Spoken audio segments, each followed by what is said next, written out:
imagem do Enki aí? Tem? Que até o Neil Gaiman, né, usou na atualmente morte. é Né? pingente de gótico. Total. Principalmente depois que o Neil Gaiman usou no Perpétuo, na morte, aquele Enki, cara, era só mulher de preto, com aquela pintada e com aquele símbolozinho aqui, e o Enki, né? Mas faz sentido, que é a chave pra vida eterna. É. Né? A chave pra vida eterna realmente estaria até a hora da morte. O Gaiman até que eu confio, muitas das coisas que ele faz, que ele é porque alguém ele que pesquisa, né? Então o né? que ele põe tem é a versão dele, mas tem um fundo ali correto, né? E aí o Enki é justamente isso, né? Tá muito relacionado com vida e morte. Lembrar, não sei, tem 2 deuses que usam ele em imagem, eu esqueci qual que é agora. Deixa eu ver se eu consigo lembrar. O Anubis, às vezes, ele aparece segurando. De vez em quando. Tem uma deusa que usa, eu não tô, deixa eu ver aqui.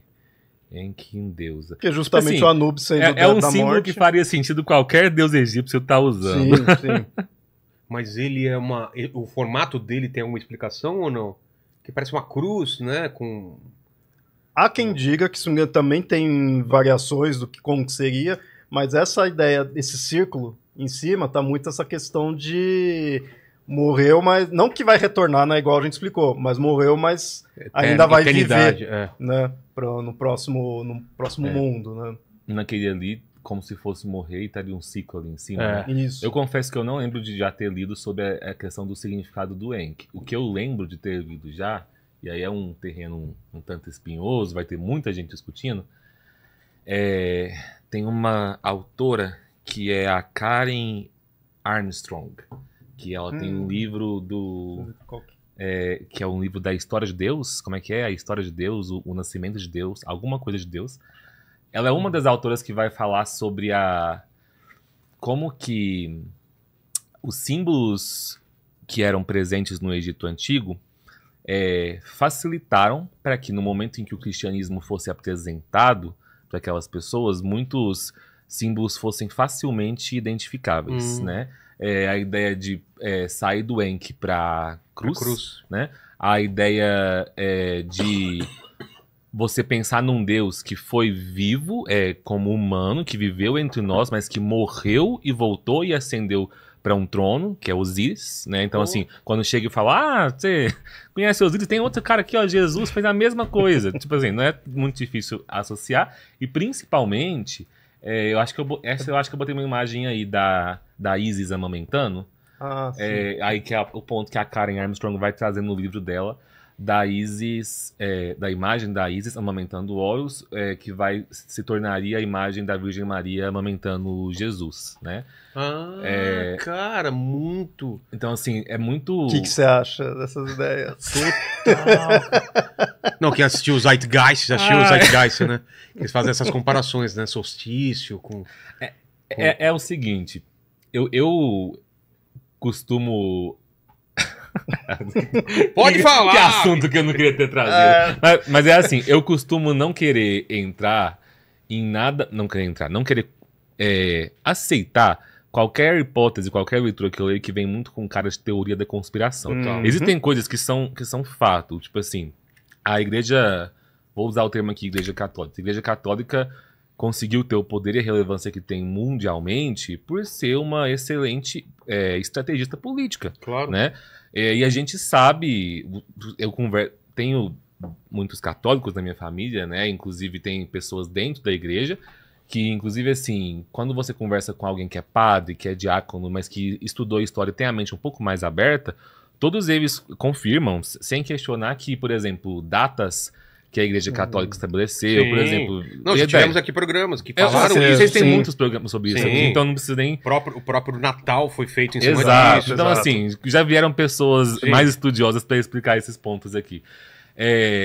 Só que isso não é algo exclusivo da Igreja Católica, sabe? Isso acontece, assim, né? Você vê que romanos faziam né? Isso. Exato. Romanos também cresceram bem... Porque eles não falam, não, para de acreditar nisso daí. Não, você acredita, beleza. Paga imposto que você pode acreditar do que quiser.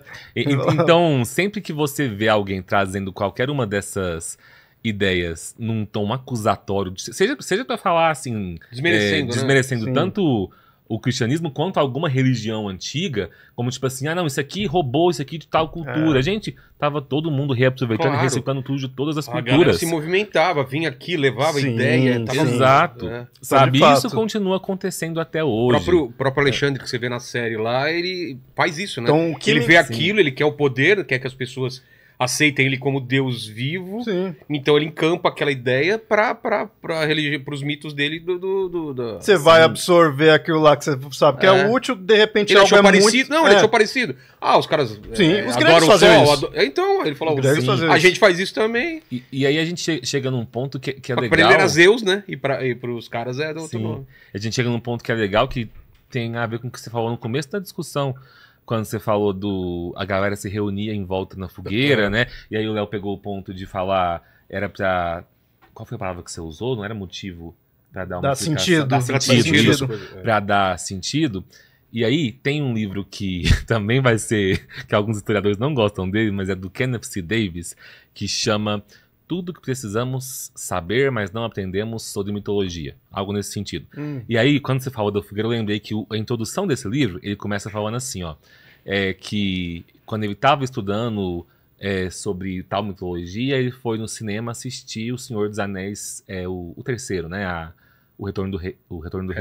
E aí ele viu a galera polvorosa lá, gritando, né? Tipo assim, nossa, que máximo, no meio do cinema. E ele falou assim, gente, a gente continua até hoje em volta da fogueira contando histórias, né? São narrativas.